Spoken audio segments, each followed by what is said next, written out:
Alors bonjour à toutes. Ce matin, je suis heureuse de vous présenter une pionnière dans le domaine du journalisme, une pionnière québécoise, Madame Jocelyne Cazin. Alors, Madame Cazin, je vais vous laisser vous présenter pour mes auditrices françaises qui peut-être vous connaissent un peu moins parce qu'au Québec, vous êtes extrêmement connues des femmes. Alors, présentez-vous, s'il vous plaît. Eh bien, mes parents sont arrivés ici en 1952, donc je suis d'origine française parce qu'ils sont arrivés ici avec un bébé de 18 mois. À la blague, je dis souvent un beau bébé de 18 mois. Alors, ma maman était bretonne et mon papa était normand de Vire dans le Calvados. Alors, voilà la situation, enfin, mes origines. Et donc, nous sommes arrivés ici en 52 et ils se sont installés très rapidement dans les Laurentides, à Saint-Sauveur-des-Monts. Alors, c'est 1 heure de Montréal, c'est environ 100 kilomètres au nord de Montréal. Et ma maman a ouvert le premier restaurant français à Saint-Sauveur-des-Monts en 1954. Alors, on ne connaissait pas beaucoup la cuisine française à ce moment-là et le restaurant est vite devenu très, très populaire. Alors, ma mère a été pendant plus de 22 ans une vedette à sa façon, puisqu'elle était propriétaire du restaurant et elle faisait la cuisine et elle faisait la cuisine maison. C'était pas de la gastronomie française, mais c'était de la bonne cuisine française maison. Aujourd'hui, on dit comfort food. Oui. Absolument. Alors voilà, et puis j'ai côtoyé beaucoup d'artistes dans le restaurant, qui venaient au restaurant, des politiciens, et j'ai côtoyé entre autres un monsieur qui s'appelle Bernard de Rome, que vous connaissez sans doute, et aussi Manuel Maître, qui était le rédacteur en chef du journal La Patrie, qui n'existe plus aujourd'hui, mais c'est un peu l'ancêtre de la presse. Et donc des hommes avec qui je parlais, parce que j'avais déjà du bagou enfant. J'ai été élevée, j'ai grandi dans le public, c'est le cas de le dire, à servir les corbeilles à pain alors que j'avais 8 ans. Et puis un peu plus tard, quand j'étais étudiante, ben je servais aux tables les fins de semaine et puis c'est comme ça que je faisais un peu d'argent. Mais le goût des communications, je l'avais, ça faisait partie de moi, c'était viscéral. Et dans mes études secondaires, eh bien, j'ai ouvert la station de radio scolaire avec un collègue et en fait un camarade d'école. Et j'étais la speakerine du midi pendant l'heure du lunch. Alors j'animais le midi. Et c'est le directeur de l'école qui m'a un jour dit « Je sais, tu devrais t'en aller dans les communications ». Et c'est comme ça, et à parler avec M. de Rome, et à parler avec Manuel Maître, et ça m'a donné le goût, et j'ai étudié dans le domaine du journalisme, et j'ai fait 10 ans de radio, donc j'ai carrément fait ce qu'on appelle au Québec la ronde de lait. Alors, vous regarderez dans les québécismes ce que ça veut dire. Et au bout de 10 ans, bien c'est à CKAC, Pierre Arcan, qui était alors le directeur de l'information, qui m'a donné ma chance à Montréal. En fait, je travaillais déjà à CKVL, mais la nuit. Et j'ai continué de travailler la nuit à CKAC. Et c'est Pierre Arcan qui a fait de moi la première femme aux faits divers. Alors, les faits divers, c'est la couverture des chiens écrasés, des meurtres, des sordides, des incendies, etc., etc. Et donc, je me suis fait une carapace. Et ce n'était pas facile parce qu'à ce moment-là, et puis même dans mes 10 premières années à la radio, on ne voulait pas de femmes à l'information. Alors, il fallait se battre continuellement pour faire sa place. Donc, mais très jeune, moi, j'ai appris à être une battante plutôt qu'une victime. Alors, c'est un peu le parcours. Et pour ce qui est du reste, j'ai gravi les échelons. Je n'ai jamais connu un jardin de roses. Et donc, ça a toujours été... J'ai jamais eu rien facilement. Il a toujours fallu que je travaille très fort pour obtenir ce que j'ai aujourd'hui. Et ça m'amène à vous dire un peu ma difficulté à concevoir la philosophie des enfants rois, par exemple. Oui, vous en parlez d'ailleurs dans votre livre qui s'appelle « J'ose déranger », que j'ai lu, évidemment. Et vous parlez aussi d'une situation un peu plus personnelle, et c'est pour cette raison que j'ai eu envie de vous interviewer. Vous parlez du fait que vous avez donné naissance à un garçon qui est malheureusement décédé quelque temps après l'accouchement. Est-ce que vous voudriez élaborer un peu sur le sujet et parce que je sais que dans votre livre, vous parlez beaucoup des deuils. J'aimerais savoir, est-ce que ça a été un deuil long, ardu pour vous de perdre cet enfant? D'ailleurs, j'en traite dans mon livre de la naissance de Patrick. Absolument. Oui, ben, j'étais mariée à l'époque. Donc, c'était en 1972, le 2 août 1972, puis de façon assez spéciale, mon fils est né le 2 août 1972 et mon père est mort le 2 août 1980. Hey. Et j'ai une fille spirituelle, que j'appelle ma fille spirituelle, d'ailleurs j'en traite aussi dans mon livre, Edith Hamon, qui a été ma recherchiste et qui malheureusement est atteinte de sclérose en plaques. Et bien imaginez-vous qu'elle est née le 2 août 1978. Donc le 2 août pour moi c'est vraiment très particulier, il se passe des choses le 2 août. Mais pour revenir à mon fils Patrick, je n'avais pas des relations très harmonieuses. Même au moment où je suis tombée enceinte, je n'avais pas des relations très harmonieuses avec mon époux à l'époque. Ça allait plutôt caïn-caïn et je suis tombée enceinte.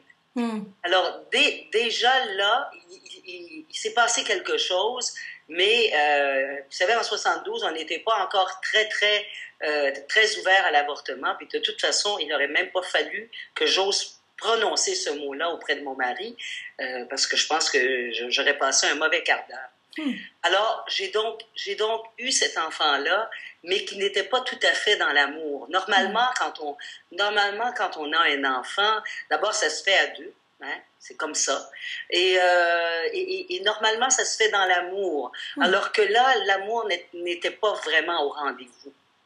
Et j'ai eu cet enfant au bout de 7 mois, donc un accouchement prématuré, 35 heures de contraction aux 5 minutes. La douleur est encore là. Il n'y avait rien de facile.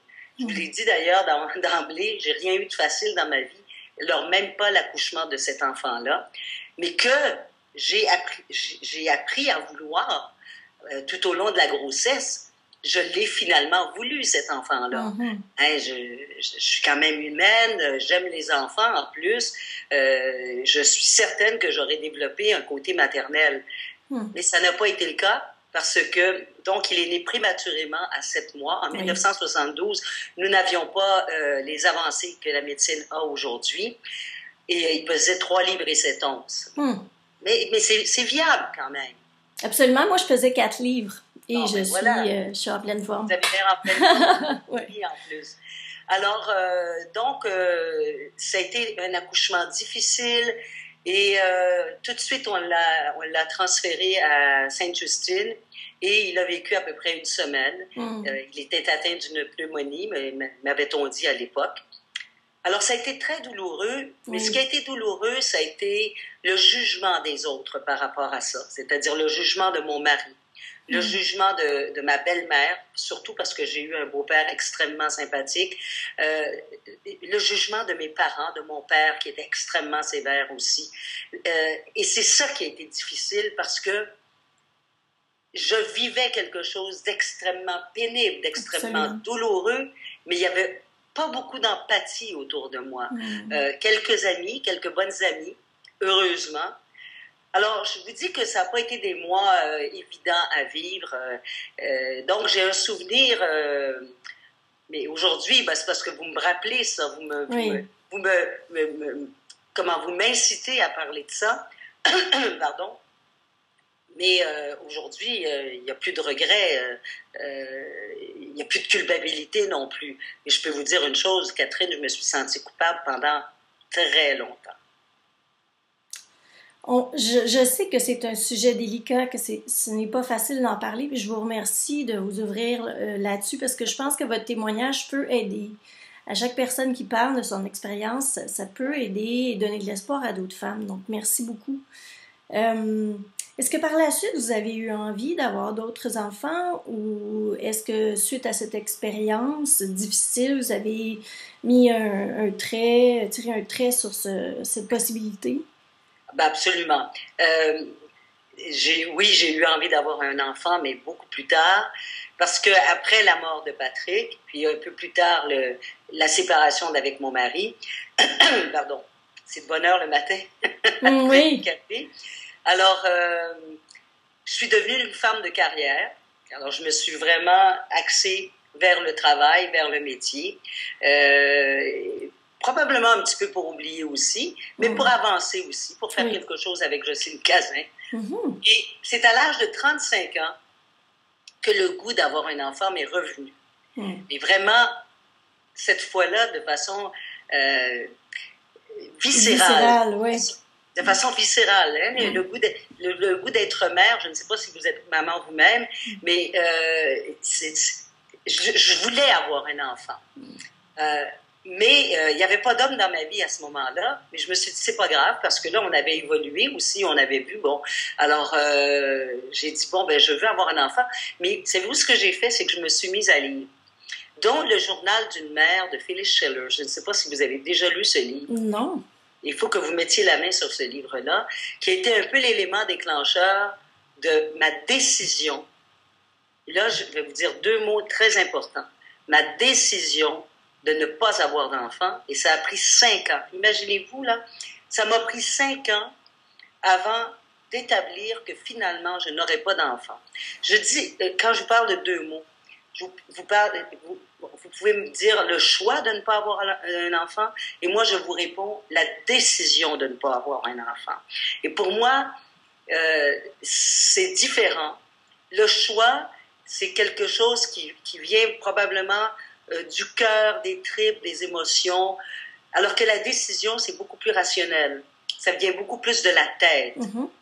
Donc, la tête de Jocelyne, le côté cartésien de Jocelyne, le côté rationnel de Jocelyne a décidé de ne pas avoir d'enfant à l'âge de 40 ans. Et je peux vous dire qu'entre l'âge de 35 et 40 ans, c'était quotidien, cette idée de vouloir avoir un enfant.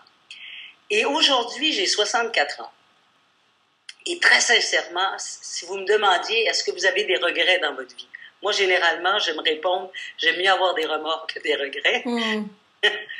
Mais si j'avais un regret à avoir, c'est celui de ne pas avoir d'enfant aujourd'hui à 64 ans. Je regarde des beaux hommes de 42 ans, puis je me dis, tu sais, 42, 43, tiens, ça pourrait être mon fils. Bon, évidemment, comme je ne suis pas une nostalgique, je suis quelqu'un qui est très moment présent et qui regarde vers l'avenir. Je ne vais pas commencer à être une vieille frustrée et à avoir des regrets.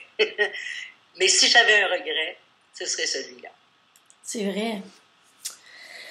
Madame Cazin, donc, qu'est-ce que vous faites de votre vie de retraitée? J'ai lu dans votre livre que vous étiez une femme pleine de passion, d'intérêt.